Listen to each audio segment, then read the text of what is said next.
So when you're making these videos, where do you actually put, like, where do your hands go? And you just stand here and you like have nowhere to put your hands. I have them behind me, and then I'm, oh, hey guys, how's it going? Thanks for joining us. Today we're here talking with Carla on vintage Marx Disneykins and Disneykings, which is a very cool line that we like. Mm-hmm. Yeah, I've always really been fascinated by the workmanship that people have to put into things, and this line is no exception. They've always fascinated me because they're small, hand-painted miniatures. They don't do anything. They stand there. But kids used to play with their imaginations. You could have a whole little set in your pocket, take them with you anywhere, and boom, instant play set. Yeah. So what? Give me a range of years here. I know some are earlier than later. So starting with the Disneykins, let's talk about that. What year did the Disneykins line start? So Disneykins were started in 1961.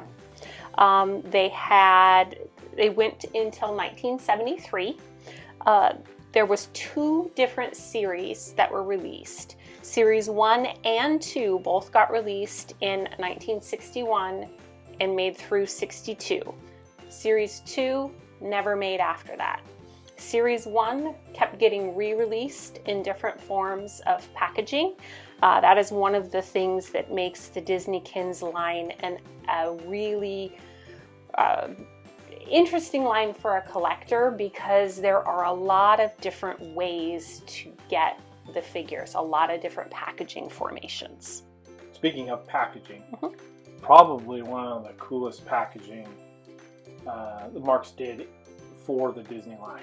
Right, this is a really cool package design. I mean, package is very important to me as a collector. I know it is as you as well. So just the design, the ink, the size of them, it's so tiny. They get a lot on the package for the size. They do. So the most common packaging form is this very small box size, and I'm actually going to come a little bit closer so that you guys can actually see the box itself.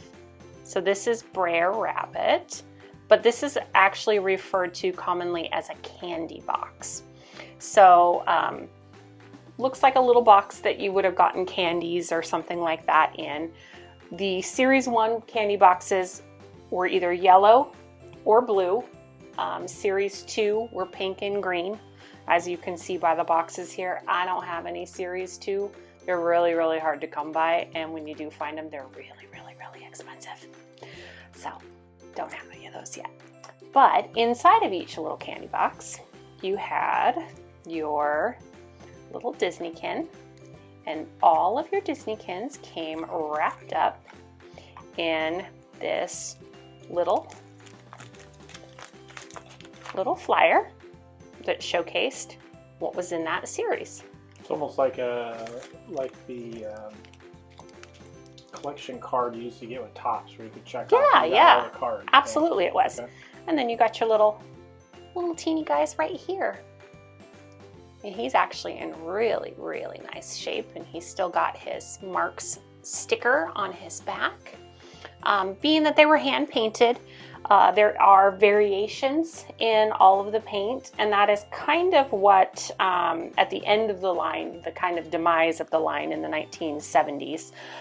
Quality control wasn't necessarily at its best, so if you get any of the later editions that were done in the 70s, it's pretty common for them to be mispainted or painted very oddly. Like this one, you can see the blue fairy from Pinocchio. She's supposed to have blonde hair, but most of them that are released have black hair for some strange reason. Jose is supposed to come with this white shirt, but you'll find variations of him in a red shirt, different color hats. So there are a lot of variations, which is maddening for a collector, because if you are a completist and you're trying to get them all, you are buying tons and tons and tons of them. So yeah, that's the most common form of packaging, is these candy boxes here. So tell us about the other. There's obviously 3 different other packages. Yeah. So there were ways to you could purchase your candy boxes individually at any store, but there was always figures that you could not always get. People always wanted that one. It was the popular figure. So then they decided to do some little mini displays, and this one is a header card display that has 8 candy boxes on it. I'll bring this up a little bit closer too. So you can see there, this is Snow White and the 7 Dwarfs set. So this was a good way for you to complete a set like these guys really quickly, because you bought all of the candy boxes for that set on a header card. This is a really nice header card because it hasn't been punched. It obviously never actually hung up. It was on a counter somewhere. So it's in pretty good shape for its age. Then they had these little lovely ones, and I think these are so much fun. These are what they call the TV series. So you can see it kind of looks like, packaging-wise, an old console-style TV, where it's got the little window, it's got a little scene in the back. Yep, there you are with your hands again. So it's got a little scene in the back. Ludwig, in this case, comes with a little accessory. He comes with his little couch, so you could sit down and have a therapy session with him. And they were really made to promote the whole wonderful world of color and that whole experience of the color television. I mean, Disney was really a pioneer in bringing television shows to the people and to experimenting with color TV and all of the nature films and all of that kind of stuff. So he loved to do that kind of stuff. So that was a really cool little series that they did. Then we also have this little beauty right here, which, speaking of color TVs, this one's a different set. This one is actually not a set that you could actually buy in a retail store. This one, if you purchased a fancy smancy color TV, RCA Victor gave you that set for free. Wow. A whole $2 item. Quite the deal. Quite the They deal. were lining up on Black Friday for that, weren't they? I think they absolutely were. Yeah. I think it was probably a way for the mom and dad to go, oh, here, kids, a little treat. Get a little treat. So, and these are kind of fun because you don't see them super often, since they were a giveaway, and they came in that window box display. So they're a fun way to get some too. Okay, very cool. There are actually a couple of other packaging variations too. Like I said, this is a huge line for collectors because there are so many, and they are actually ones that I don't have represented here. So we can actually maybe put some pictures in when we're talking about them here. But the first one is the large yellow gift box display. And we'll stick that picture in right here. So the gift box display was, as you could see, it was a big set where you got all 34 of the Series 1 Disneykins in one spot. It is commonly misreferred to as a store display. Most people think that when you talk about a store display, you're talking about that yellow gift box. Now, that was something that you actually got through specialty companies or mail order like Sears through their catalog business. Yeah. It was a screaming deal though, at $2.49 for all 34. That's a pretty good price, really. It actually was. Yeah. Right. Yeah. And then, besides that, they have the Playset series.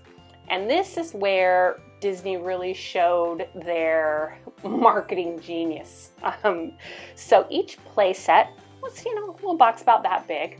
And they had a playset, like a Mickey playset. But they had an oddball figure thrown in with each of them. So the Mickey set had a Peter Pan in it. The Donald set had a Captain Hook in it. The Dumbo set had your Tinkerbell in it. So if you wanted to get all of the Peter Pans, you had to buy a bunch of different play sets, almost like a Build-A-Fig. So they were pretty ingenious that way. So all of those sets that were really, really popular that they wanted, kids wanted to get, they had to build them. So it was kind of cool. So I know these two are store displays. Let's start with the Disneykins. Tell me a little bit about this store display. Yeah, so the Disneykins did have this beautiful castle display that they came with. And this example here is pristine. This was a holy grail for me, and this piece sits front and center, loud and proud in my collection because I absolutely love it. It's in gorgeous, gorgeous shape. It features all 34 of the Disneykins from that Series 1 line. On the castle, they have their little names pointed underneath where they stand on here. It's just a really cool, fun piece with lots of really beautiful graphics. They did do a larger version of this castle that has all of the Series 1 and the Series 2 represented on it. It's about double this size. But to be honest, this one is super hard to find. That other one, I've never actually seen one in real life. I've only ever seen one time, and it was featured in a Van Eaton Gallery's auction, and it ended up going for an undisclosed amount of money, which usually means lots of them. So yeah, I'm never gonna get one of those, I don't think. Well, you never know. You never know. I was fortunate enough to come across this one in beautiful shape. You do see them every once in a while. Usually they're really beat up. I mean, this is cardboard. It shouldn't have lasted from 1961. The little figures, little teeny tiny plastic, lots of little tiny breakables like the tails and Tinkerbell's wings and all of that. Plus the store displays, they only made them for that first issue in 61, 62. And you only got them if you ordered a certain amount of cases. So not every retailer who retailed Disneykins got a displayer. And it's a lot like Lego is today with their displays. Once you were finished with it, you were supposed to chuck it. And most of them did get chucked. So not too many of them around. So we antique almost every weekend. Usually the two of us, my older brother goes, sometimes my nephew goes, and we go out antiquing. We antique quite a few places. Yeah. This is an item that we have discovered in antiquing. Yes. So you can locate these items in antique stores. Oh, absolutely. Yeah. Most likely you're going to find them loose. And the loose ones, a lot of times, a lot of paint damage, especially if they were carried around in pockets. And you can find the candy boxes in antique stores. It's a little bit harder to find. I have seen once or twice the TV display or this RCA display. I don't know that I've ever seen one of these in the wild. No. This was an online purchase. And this I've only ever seen one time in the wild. It was at a toy show. Yeah. And it had seen better days, let's put it that way. But at the time I didn't have this one, and I was really tempted to pull the trigger. but it was just quality and, you know, appearance of it is a lot to me, and I couldn't bring myself to put it in the collection at the condition it was in. I mean, it was missing half the header card and everything, and it still went for a pretty penny. Okay, so I know this is a store display. It's Disneykings. It's a larger version of the Disneykins. Yes. So when did this line come out, and tell us a little bit about it? Yeah. So the Disneykings actually were only produced for the 1 year as well. They were produced in 61, 62. So like I said, Marx really went all in the early 60s with this stuff for Disney. It is actually, they're larger versions of the Disneykins. As you can see, they are, if you kind of stick Alice over here by Snow White, you can see they're about 4 or so times the size. 4 times, for it. They, same figured basically, just a larger version. They came also in candy boxes, so you bought them singly. You can see their candy boxes there are that nice pretty purple color with a crown on top to indicate the kings. And when you say candy boxes, there was no candy. They were just... No, they just call them a candy box. They were about the size of a candy box. Exactly, exactly. And they have really cool graphics on it, like, you know, like the old candy cigarette boxes, how they had some really cool graphics. Kind of looks similar to that in a way. So that's why they called them that. The Disneykings line is actually modeled off of, I don't know, well, actually, this is another good place that we could put in a picture. Okay. So we're going to put this in right here. So that was the Marx television playset. Looks like a little stage. And you saw the figures that were in there are an unpainted or like just a gray color. That is actually the Disneykings figures, but unfinished.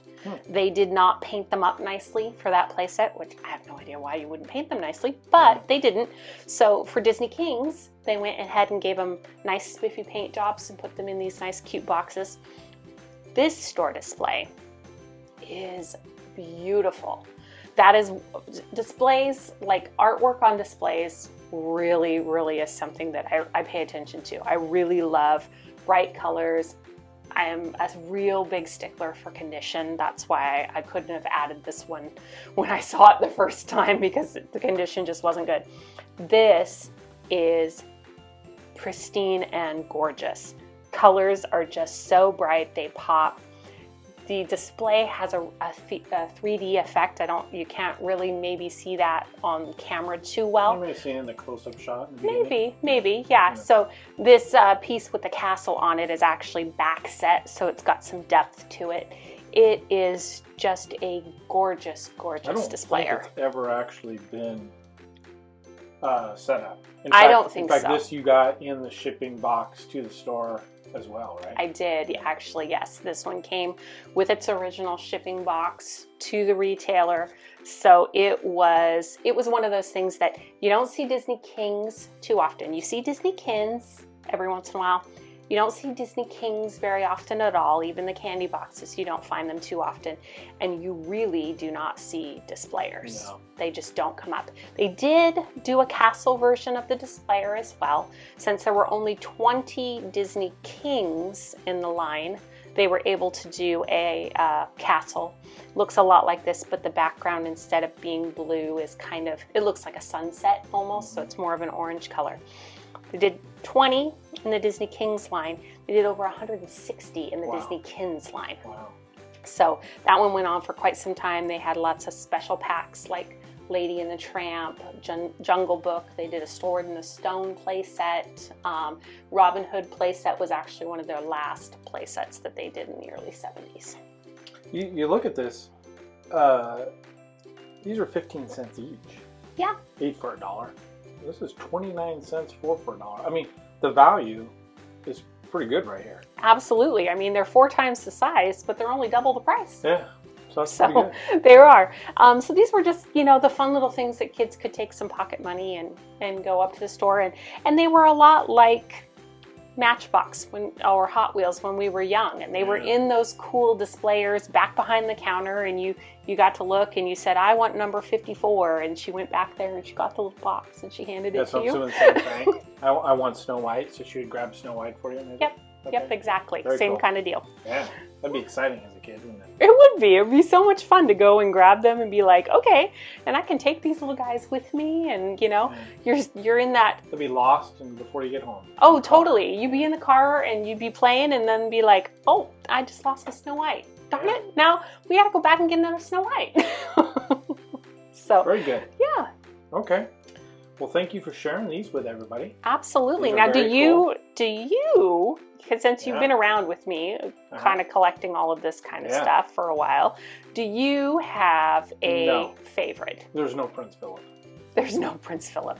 Actually, there is a prince. He's in Series 2. Okay.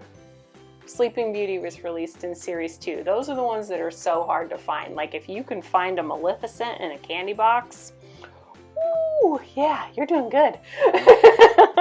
Cool. So. Okay. Well, hey guys, thank you for joining us on this adventure. Absolutely. And you can see we're ready for Halloween. Yeah. And we're actually heading to Disneyland next week. Yeah. So, like and subscribe. That really helps us out. So, Absolutely. Since we're getting started, like and subscribe. Please. Follow us on Facebook. Instagram. Follow us on Instagram. And we will see you next time for another adventure. All right. Thanks, guys. Take care. Good night.